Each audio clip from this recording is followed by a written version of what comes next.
Now we have come up to this level. Let us see. I can say 1 by rho is equal to E times NH into VH by E plus NE into VE by E. Alright. So what we are getting? Rho. All of you know rho is the resistivity. Inverse of the resistivity is the conductivity. So sigma, that is equal to E times NH into, here it is mu H plus Ne into mu E. I write this expression and here we write, here 1 by rho is equal to sigma, the conductivity is the charge, either electronic charge or the whole charge of the whole. NH we know, V mu is equal to actually Vd by E. It is a term, it is called the mobility. Drift velocity per unit electric field. Drift velocity per unit electric field is known as the mobility. Okay, it is the mobility. So here Vh by E is mu H and Ve by E is called the this is mu E. Mu H and mu E. Mu H and mu E are mobilities of holes and electrons respectively. Holes and electrons respectively. These are the all things. Okay? Then finally, what is our expression which we are getting here, that is for the conductivity. Expression for the conductivity of the semiconductor, that is this formula. Sigma is equal to E times NH mu H plus Ne into mu E. Look at this. This is the formula. Obviously, NH is, again I repeat, much greater than Ne for P-type semiconductor, and Ne is much greater than NH in case of N-type semiconductor. That is already known. This is all regarding the conductivity of a semiconductor. Okay, let us now, conductivity of a semiconductor is complete. Let us now move to our next topic, a very important topic, that is the energy bands. There are the energy bands and these all are called the band diagrams. I am explaining. I hope you can understand it well. According to Bohr's theory, we all know that in a particular atom, electrons have the different energy levels according to their orbits. According to their orbits, electrons have the different energy levels. Each electron has got its own energy level. But in a crystal, suppose there is the superposition of these orbitals is taking place, and in that case the electrons are forced to have an energy other than the energy which was there in the isolated atoms. That means they will have some different energy. So what will happen? A number of the energy levels will be created, and these energy levels, a large number of the energy levels will form a band. Right? You can say an enormously large number of energy levels which are closely spaced in a small energy range, which is closely spaced in a small energy range, that will constitute an energy band. So generally in the solids, two types of the energy bands are formed. One is called the valence band, another is called the conduction band. conduction band. In short, I will indicate it by VB, this by CB. I just tell you, conduction band is partially filled up with the charges or electrons. Valence band is completely filled up. पूरा sharing जो दिखा रहा है ये completely filled up का sharing है. All right. Now, see, let us come to our this diagrams, band diagrams. In the examination, sometimes it is asked. Draw the band diagrams. Look, for the metals or the conductors, two type of the figure. Number one, number two. Number one, here it is the conduction band, and this is the valence band, separated by a very small gap.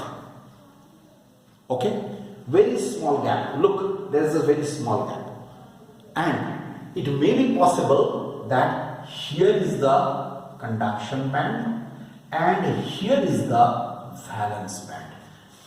Means in the second figure they are overlapping. There is no gap in between. That gap in between, try to follow me. There is a gap. If there is a gap in between the conduction band and the valence band, then that gap is called forbidden energy gap. मैं इसके forbidden energy gap के energy को show करूंगा इसके द्वारा. EG means it is the forbidden energy gap. That means the energy gap is very small here and almost zero here, because see, conduction band is partially filled with electrons, valence band is completely filled with electrons. Okay, these both the figure number 1 and number 2, both the figures are for the metals. That means in case of the metals, either these two bands will overlap on each other or there may be a very small gap in between the two.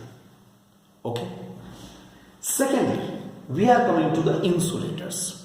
In case of the insulators, here is the conduction band and here is the valence band, and the gap is quite large. That means this gap has this much amount of energy. How much energy? It is greater than 3 electron volt. Forbidden energy gap has the energy greater than 3 electron volt. Okay, and in the third case, here it is for the semiconductor, for which this is the conduction band and this is the valence band, and the energy gap is quite narrow as compared to the previous one, less than 3 electron volt. What is the significance of this energy gap? इसका मतलब क्या है? अब हम लोग जरा concentrate करें semiconductor पर. सेमीकंडक्टर में अगर हम लोग कहते हैं लेस देन 3 इलेक्ट्रॉन वोल्ट, इसका मतलब क्या हुआ? If I want that an electron from the valence band should go to the conduction band, okay, then minimum amount of this much energy has to be given. कम से कम इतना energy, जितना Eg का value है उतना energy तुम्हें देना पड़ेगा, so that the electron will move from the valence band to the conduction band. Similarly, in the insulator, quite a large amount of energy has to be provided, given. But in case of the metal, what happens? Very small amount of the energy, if it is given to the electron in the valence band, it will go to the conduction band. Very easily. Electron का या charge का अगर free motion हो रहा है तो ये क्या शो करता है? कंडक्टिविटी बढ़ गया. इसका मतलब हुआ, in other words I can say, to increase the conductivity of a metal is very easy because small amount of energy can do it. Whereas on the other hand, in case of the insulators, it is really a very tough job. It's really it is a difficult job, because in case of the insulator, we have to give quite a large amount of energy so that it will move from the valence band to the conduction band. And as we know, semiconductor is always in between the two. So in case of the semiconductor, what happens? Neither such a large nor such a small, an intermediate amount of energy that should be given to this. Now, This is about the semiconductor. Now we are coming to, suppose ये semiconductor किसके लिए हुआ? एक तरह से कह सकते हो this is for the intrinsic semiconductor. Intrinsic semiconductor. Now what happens? If I make an extrinsic semiconductor, then what will happen? This figure is for the N type. Okay, and this figure is for the, I write here, P type. देखो यहां पर क्या हो रहा है, मैंने पढ़ाया है, you must be remembering. In N type semiconductor, what happens? If I say this total energy should be Eg should be less than 3 electron volt, ये पूरा ऊपर में कंडक्शन बैंड, नीचे वैलेंस बैंड. लेकिन क्या होगा, हम लोग उसमें क्या करते हैं, इंप्योरिटी एटॉम ऐड करते हैं, जिसके चलते डोनर एटॉम मिलता है. Impurity atom is the donor atom. Okay, and in that the electron which we are getting, its energy level is quite high. देखो ये डोनर लेवल है. Try to follow me. The impurity atom which you are adding, that is the donor atom. उसका level जिस पर वो electron situated है, extra electron situated है, it will be in this level. ये लेवल कहां चला गया? वो लेवल यहां नहीं है, ये ऊपर उठ गया. इसका मतलब वो क्या, इससे यहां तक का डिफरेंस कितना हुआ? 0.01 electron volt. ED stands for energy of the donor level. ED stands for the energy of the donor level. इस डोनर लेवल पर इलेक्ट्रॉन जो सिचुएटेड है उसको क्या करना होगा? How much energy it will need to move to the conduction band? Only 0.01 electron volt it will need. तो क्या हुआ? प्रोसेस इजियर हो गया. If I am using the in N type semiconductor, if I am using the impurity of pentavalent, in that case what happens? We are getting the donor level. Donor level is just 0.01 electron volt lower, उसका energy बस इतना energy देना पड़ेगा. तुम्हें पहले देना पड़ता under the ordinary condition करीब 3 इलेक्ट्रॉन वोल्ट. अब तुम्हें कितना देना पड़ेगा? Only 0.01 electron volt. Your purpose will be served. Just in the similar way, in the P type semiconductor, what we will have? An acceptor level we have. Here is the acceptor level. EA, it is the acceptor level's energy. यहां का range कितना है? 0.01 to 0.05. मतलब क्या हुआ? It holes movement will be there. यहां पर तो होल्स का संख्या ज्यादा है. This is the hole. Look, small circle hole. इस होल को अगर हमको उल्टे डायरेक्शन में इधर भेजना, होल्स का मूवमेंट तो अपोजिट होगा. From the conduction band to valence band, तो कितना अमाउंट ऑफ एनर्जी देना होगा? इतना अमाउंट ऑफ एनर्जी देना होगा. So this is the diagram for the N type semiconductor. This is the band diagram for the P type semiconductor. These all are called the band diagrams. याद रहे. मतलब हुआ हमने यहां प्रूव कर दिया कि इसके तुलना में, इंट्रिंसिक सेमीकंडक्टर की तुलना में एक्सट्रिंसिक सेमीकंडक्टर का कंडक्टिविटी इजीली बढ़ गया, क्योंकि energy level of the electron has been raised. Holes का भी और इलेक्ट्रॉन्स का भी एनर्जी लेवल हमने रेज कर दिया. अगर लेवल देखो इस लेवल से यहां तक जाना है तो ज्यादा एनर्जी लगेगा. अब हमने उसका लेवल को रेज करके यहां ला दिया तो क्या होगा? कम एनर्जी देना पड़ेगा. It will move to that. So this is regarding the energy bands in solids.